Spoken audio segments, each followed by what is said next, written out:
un italiano vero.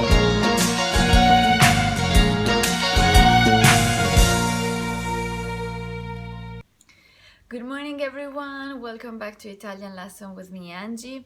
It's a while I don't post, but I've been on holiday and busy. But we start back again now, I'm back on track. So it's a while now that we've been talking about Italian grammars, Italian words, etc. But I didn't do the alphabet yet. The reason is not because I don't want, but because it's a bit more complicated than it seems. Of course, as all the other alphabet, every letter corresponds to a sound, but also in the case of Italian, there are some set of letters that together has a different sound. Okay, so it's a bit more complicated. Anyway, don't worry, I will explain that to you. And I thought to divide the lesson into different parts. The first one telling you letter by letter the way it's pronounced, the alphabet normal. And after I will tell you the set of letters that are a bit more complicated. Okay, let's start and write it down. A, B, C, D, E, F, G, H, I, L, M, N, O, P, Q, R, S, T, U, V, Z. This is the alphabet, okay? The vowels, vocali in Italiano, are 5.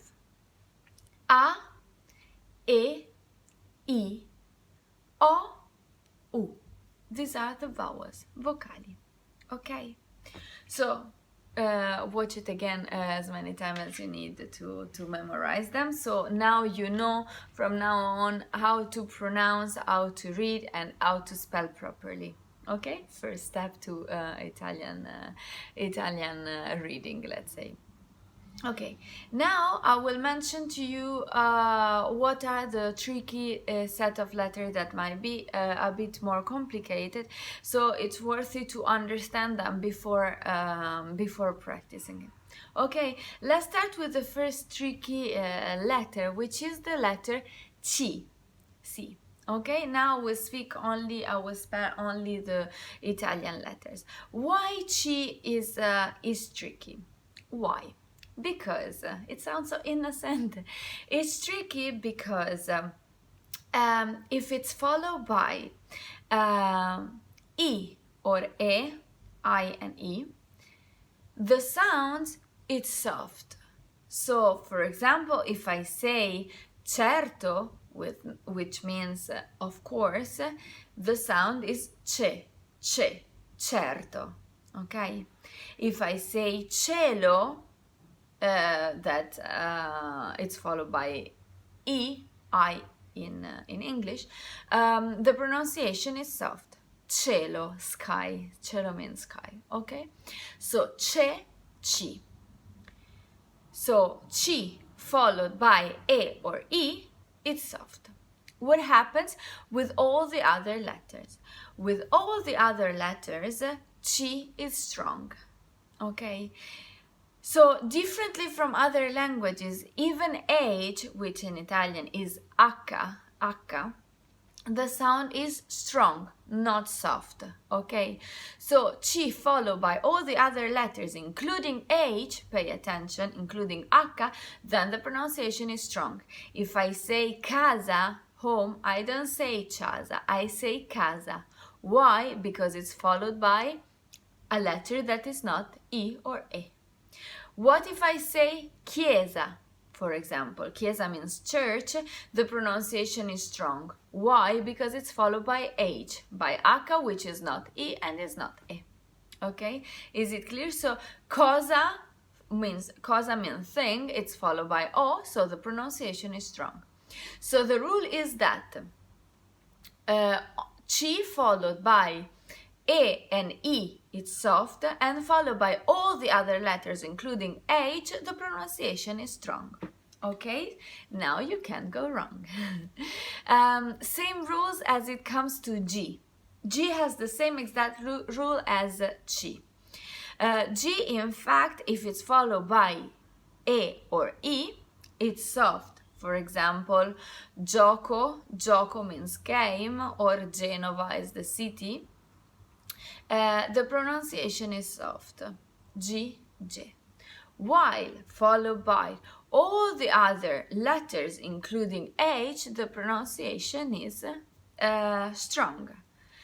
Gatto means cat. I don't pronounce gatto, I pronounce gatto. Ghetto, it's followed by H, and the pronunciation is strong. So Chi and G follow the same rule. So what is the rule? That followed by E and E, the pronunciation is soft, while followed by all the other letters, the pronunciation is strong. Okay, very good. Another tricky set of letters is L. L is composed by G, L, or E and E. Either E or E. Okay, so L. The pronunciation there is not gl, is L. There are many words that have this set of letters in the middle. For example, moglie. Moglie means wife. I don't pronounce moglie, I pronounce moglie. Figlio, son, or figlia, daughter, is not figlio, is figlio. Figlio. Gli. Don't worry, it's a bit hard to say, and just for you to know, even for Italians with some accents, sometimes it's hard to pronounce it, but with a bit of practice you'll get there. Gli. Okay, figlio. Foglia means the sheet from the tree. Foglia. Okay. Last set of letter a bit tricky is GN together. GN. My name is not Agnes, is not Agnesi, is not anything similar, is Agnese, Agnese. Why? Because G and together are N. Words, for example, like bagno, bagno means bathroom, it's soft, bagno. Or compagnia, company, compagnia, n. Okay, is not kn. Okay, no, soft. Okay, I know that there are few languages that have it, like French and Spanish, for example, they have n, but I know that non-Latin languages might not have it, so I'm not aware of all the languages, but I know that some don't have it. Okay, so it would be easier for you if you are a Spanish or French speaker. I'm not sure of Portuguese, but all the other languages would be a bit more difficult, but no worries, everybody has the same organ to pronounce the letters, so you get there. Okay, last letters I wanted to talk about is not a set of letters, but it's H. Why? H in Italian. Why? Because H in Italian function a bit differently from the other languages, as I said to you before, and as you saw already in some of the Italian words that we've been discussing. Why? Because H in the middle of the words does make a big difference. Why? Because as we saw, for example, to say chi or che, it changes and it gives the strong pronunciation to the word. Chi or che is not chi or che. It makes a big difference. But at the beginning of the word, we don't really hear it. For us Italian, in fact, the majority of the mistakes that we do in English, it's because we don't hear the H at the beginning. For us, being hungry or being angry is more or less the same thing. So this is the problem.